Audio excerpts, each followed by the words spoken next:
Je m'appelle Joao et j'ai 29 ans. Je vais partager mon témoignage. J'ai grandi dans l'église, mes parents y sont engagés depuis ma naissance. Mais avec le temps, je suis tombé dans la routine, l'ennui. Pour moi, l'église et tout ce qui touchait à Dieu était ennuyeux. J'ai cherché l'amusement dans le monde, dans les fêtes, les boissons, les bagarres.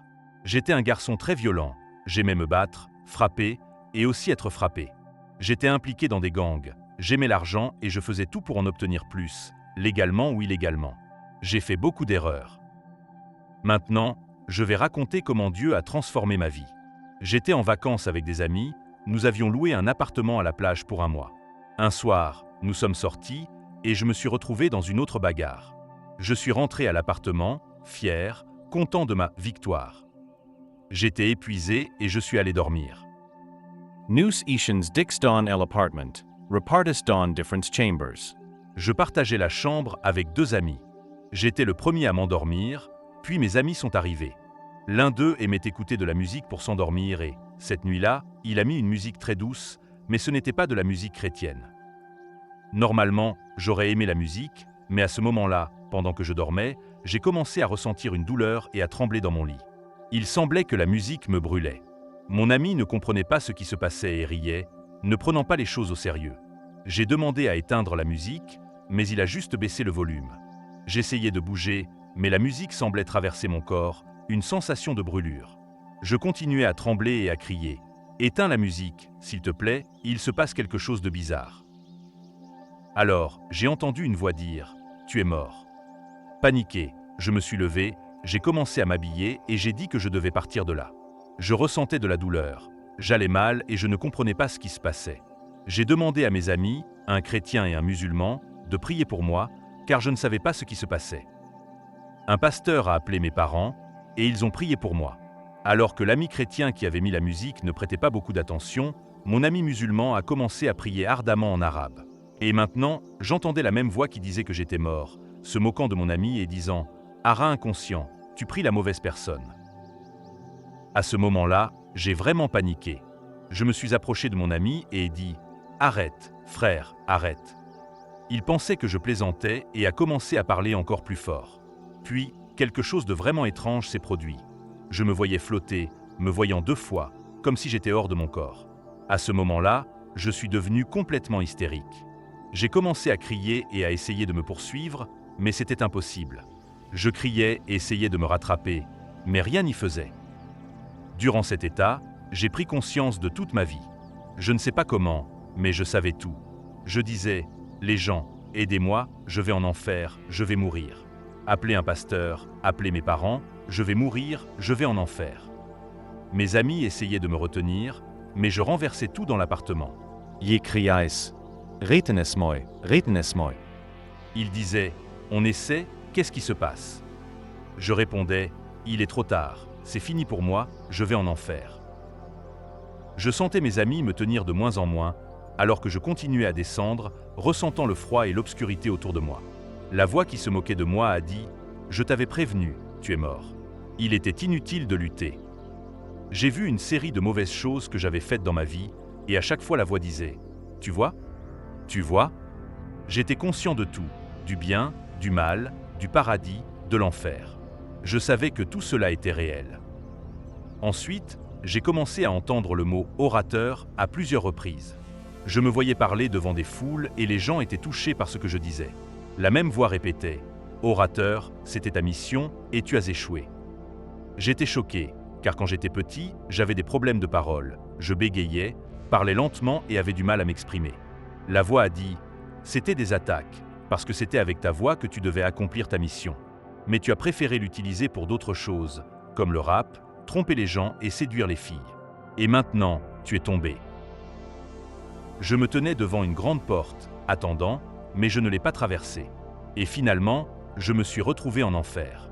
Quand je dis enfer, ce n'est pas une métaphore, c'est quelque chose de réel.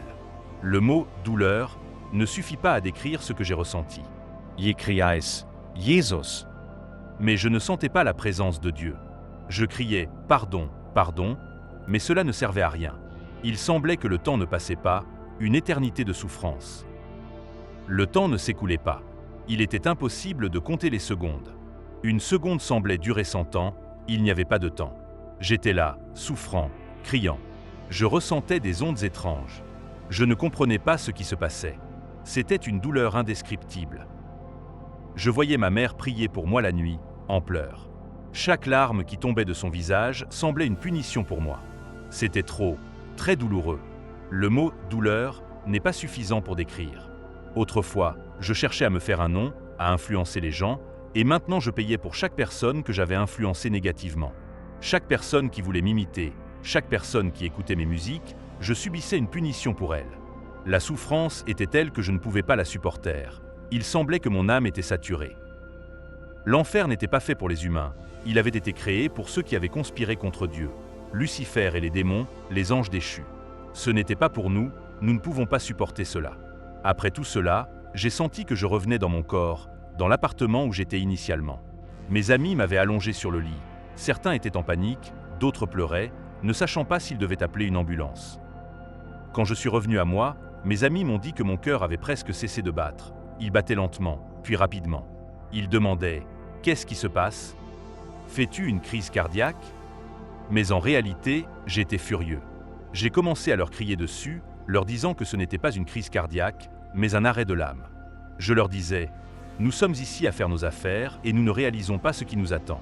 Le salaire du péché est la mort, mais la mort spirituelle est pire que la physique. » Je partais et revenais, sortais de mon corps, allais en enfer, revenais dans mon corps, à plusieurs reprises. C'était une torture. Je leur disais « Je vais mourir devant vous, mais je vais vous raconter ce qu'est l'enfer. Je serai une leçon pour vous tous. » Je criais, disant que personne ne devrait y aller. Soudain, ma langue a commencé à brûler, comme si une lumière sortait de ma bouche, mais ce n'était pas moi qui parlais. Mes amis disaient que je prêchais, citant des versets bibliques, parlant de tribulation, quelque chose que je n'avais jamais fait auparavant. Je voulais juste dire « évitez l'enfer ». Tout cela sortait de ma bouche et je ne contrôlais rien. Comme je l'ai dit, en enfer il n'y a pas de temps, donc quand je revenais, il semblait que j'étais parti pendant des siècles. Je me sentais extrêmement vieux, comme si j'avais vécu 200 ans. Mais peut-être que ce n'était que quelques secondes, je ne sais pas. À chaque fois que je revenais, je me sentais encore plus vieux. Lors d'un de ces allers-retours, j'ai ressenti un poids énorme, quelque chose d'impossible à porter. C'était un poids qui me tirait de l'intérieur, et je continuais à descendre. Je criais à mes amis « Tenez-moi, c'est trop lourd ». Dans cet état, j'étais conscient de tout et disais « Je porte le poids des péchés de vous tous, je vais descendre parce que je porte le poids des péchés de vous tous, c'est trop lourd ». Ils essayaient de me tenir, mais ils tenaient mon corps, pas mon âme. Mon âme continuait à descendre, et je criais « Attendez, je porte le poids des péchés de vous tous ici, de tous ceux qui sont autour de moi. » Et alors j'ai pensé « Jésus a porté le poids des péchés de toute la terre, les vôtres, les miens, ceux de tout le monde. » Quand je dis « vous », le poids était quelque chose qui tirait mon âme de l'intérieur vers l'extérieur. Je criais « Tenez-moi, c'est trop lourd ». Ils essayaient, mais je continuais à descendre. Lorsque je suis descendu pour la dernière fois, j'ai vu mon ami commettre des erreurs et j'ai commencé à penser « C'est mon ami, pas moi. Pourquoi devrais-je souffrir pour mon ami ?» La réponse fut que, si vous marchez avec lui, soit vous l'aidez à arrêter ces choses, soit vous arrêtez de marcher avec lui. Je continuais à souffrir, la douleur était insupportable, le comble de l'insupportable. C'était trop. Je savais tout, je ressentais une implosion en moi, une explosion, des vibrations étranges. C'était trop. C'était la pire des douleurs, celle d'un homme de Dieu qui finit en enfer. C'était la pire de toutes. Après cette phase, je me suis retrouvé au sol, sur un sol qui semblait blanc, mais pas totalement. C'était un matériau qui semblait propre et luxueux, quelque chose que je n'avais jamais vu. Je me suis levé et j'ai vu devant moi quelque chose comme des gardes, mais très haut, si haut que je pouvais à peine voir leur visage. Dans un coin, il y avait une présence énorme, une lumière brillante. Quand j'ai ressenti cette présence, je me suis couché sur le sol, le visage vers le bas, comme par réflexe. Je n'avais jamais rien ressenti de tel dans ma vie. Je me sentais invincible quand je me battais, mais je ne me suis jamais senti aussi faible. Cette présence me faisait me sentir comme un insecte, un grain de poussière. Un simple souffle de cette présence pourrait détruire des planètes. C'était trop de pouvoir, et j'étais complètement vulnérable, étourdi de peur, enraciné par la pureté et le pouvoir de cette présence. Je ne pouvais pas bouger, ni même lever la tête. Je savais que, si je le faisais, je serais complètement détruit par ce pouvoir. Je ne pouvais pas regarder vers le haut, je ne faisais que pleurer et demander pardon, disant que je ne voulais pas mourir, que je ne pouvais pas aller en enfer. J'étais si désespéré que je m'exprimais en argot et de manière informelle. Puis, cette présence puissante de Dieu m'a demandé « Savez-vous à qui vous parlez ?» Ce n'était pas une voix nerveuse, mais une voix autoritaire. Quand j'ai entendu cela, j'ai commencé à brûler de l'intérieur, à crier et à demander pardon. J'ai promis de parler correctement, en utilisant la langue que Dieu a donnée aux hommes doués d'intelligence. J'ai demandé pardon et j'ai commencé à parler de manière claire et respectueuse, comme si j'étais devant un président ou un roi. Soudain, j'ai commencé à parler seul, mais ce n'était pas ma voix, c'était une voix grave. Mon âme était ailleurs, mais mon corps était dans l'appartement. Mes amis entendaient ce que je disais, y compris cette voix grave. Je promettais de dédier ma vie à Dieu, de témoigner, de gagner des âmes, de servir Dieu. À ce moment-là, j'ai réalisé que la promesse était sérieuse. Soit je m'accrochais à cette promesse, soit je mourais. J'étais en grande difficulté, et cette voix grave répétait « Je promets ». Mes amis étaient stupéfaits, mais ils entendaient tout. Après avoir promis de servir Dieu, la douleur a passé, mais je restais allongé, immobile, le visage contre le sol. Puis, j'ai entendu l'ordre « Lève-toi ». Je ne pouvais pas me lever, car la présence était si puissante que je me sentais incapable. Je suis resté allongé jusqu'à ce que quelqu'un m'aide à me lever. Je me suis mis à genoux, un genou au sol et la tête baissée, sans le courage de regarder vers le haut. Je regardais autour de moi, mais pas en face. Je voyais de nombreux hommes autour de moi, mais je ne pouvais pas lever la tête, car ce pouvoir était écrasant. Alors que j'étais à genoux, je sentais la présence puissante de Dieu et je savais que je ne pouvais pas supporter de regarder directement. C'était un sentiment de vulnérabilité et de peur profonde, mais aussi de révérence et de respect pour l'immensité de ce pouvoir. J'étais conscient de tout ce qui se passait autour de moi. Quand je regardais ces hommes, je réalisais qu'ils étaient des hommes de Dieu, des prophètes, des évangélistes et des pasteurs. Ils étaient dans la même position que moi, un genou au sol et la tête baissée. Ils portaient une sorte de cape ou de manteau, comme une fourrure, sur les épaules. Dans la main droite, ils tenaient un bouclier, et dans la main gauche, une épée. Je regardais autour de moi et je voyais que j'étais également habillé de la même manière, avec une fourrure sur les épaules, un bouclier dans la main droite et une épée dans la main gauche. Puis, ils ont placé un petit coffre luxueux devant moi, quelque chose que je n'avais jamais vu auparavant. Quelqu'un a dit « Ceci est votre mission ». Lorsque la personne a posé le coffre au sol, j'ai regardé ses mains et j'ai vu un trou dans chacune d'elles, entouré de marques rouges. C'est alors que j'ai réalisé que seule une personne avec des mains percées de cette manière pouvait être Jésus. Toujours la tête baissée, j'ai entendu cette voix puissante dire « Ceci est votre dernière chance ». Je savais que j'avais déjà reçu des avertissements de Dieu auparavant, mais je ne les avais jamais pris au sérieux. J'étais un jeune homme turbulent, qui mettait souvent sa propre vie en danger. Ceux qui me connaissaient savaient que j'avais échappé à la mort plus de 10 fois. Maintenant, cette voix me disait que j'étais pardonné, mais que c'était ma dernière chance. Je savais que je ne pouvais pas ignorer cela. Puis, j'ai commencé à sentir mon esprit revenir dans mon corps. En revenant, j'ai entendu beaucoup de choses à la fois, de nombreuses voix et sons traversant mon esprit. J'entendais la voix du début qui se moquait de moi, disant que j'étais mort, que je ne méritais pas le pardon parce que je savais trop de choses. C'était un mélange de voix disant que je ne méritais pas d'être pardonné.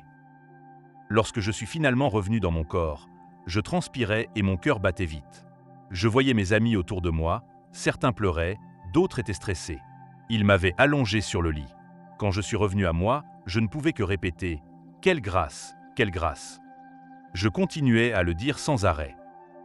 J'ai dit à mes amis que j'avais réalisé la gravité de ce qui s'était passé.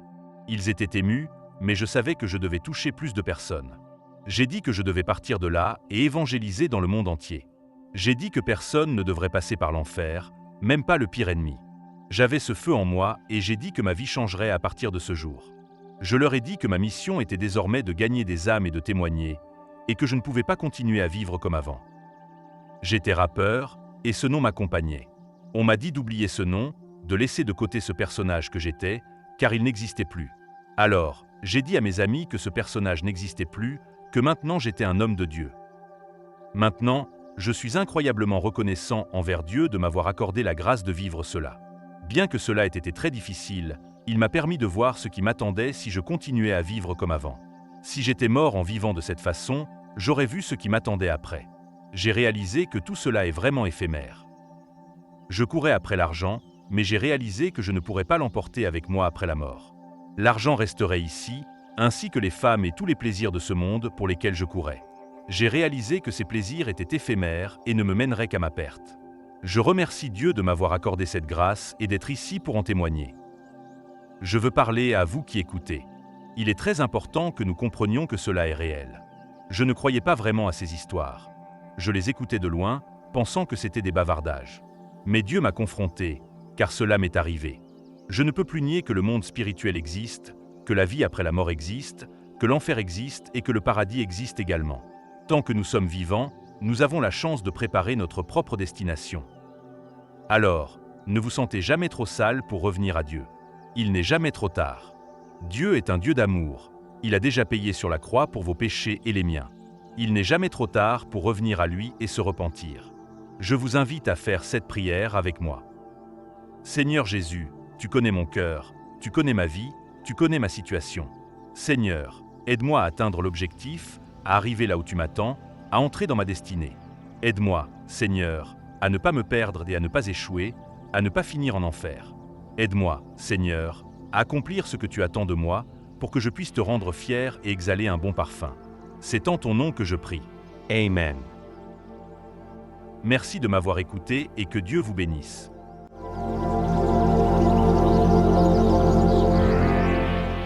Il est vraiment impressionnant de voir comment Dieu a transformé la vie de Joao de manière si profonde et surnaturelle. Et vous, qui venez d'écouter cette histoire, avez-vous déjà réfléchi à quel est votre destin final? À ce que vous recherchez et quelles ont été vos priorités? Prenez un moment pour réfléchir. Êtes-vous prêt pour l'éternité? Ou avez-vous laissé cette décision pour plus tard? Ce témoignage montre la réalité du monde spirituel et nous défie de réfléchir à ce qui est vraiment important. Dieu a déjà payé le prix et offre une nouvelle chance, mais la décision de suivre ce chemin est la vôtre. Demandez-vous, qu'est-ce qui m'empêche de me rapprocher de Dieu aujourd'hui? Qu'est-ce que je retarde dans ma vie que, au fond de moi, je sais que je dois changer? Et si vous sentez que vous avez besoin d'une transformation, faites le prochain pas. Commencez à chercher une relation authentique avec Dieu et confiez-lui votre vie. Soyez assurés, il vous attend à bras ouverts pour vous guider, vous transformer et donner un nouveau sens à votre vie.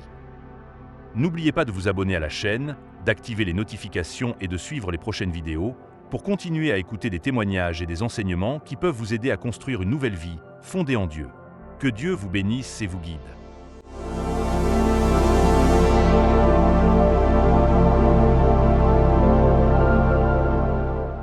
Ma fille de 2 ans se tourna vers moi et dit « Maman, qui est cet homme derrière toi ?» Honnêtement, ma première réaction fut la peur. Je pensais qu'un intrus était entré dans notre maison et se tenait derrière moi. Lorsque je me suis retournée, il n'y avait personne. Je demandai « Chérie, quel homme ?» Et elle répondit « Maman, cet homme-là. » Une fois de plus, elle voyait cet homme. À ce moment, j'ai réalisé qu'elle voyait peut-être quelque chose que je ne pouvais pas voir.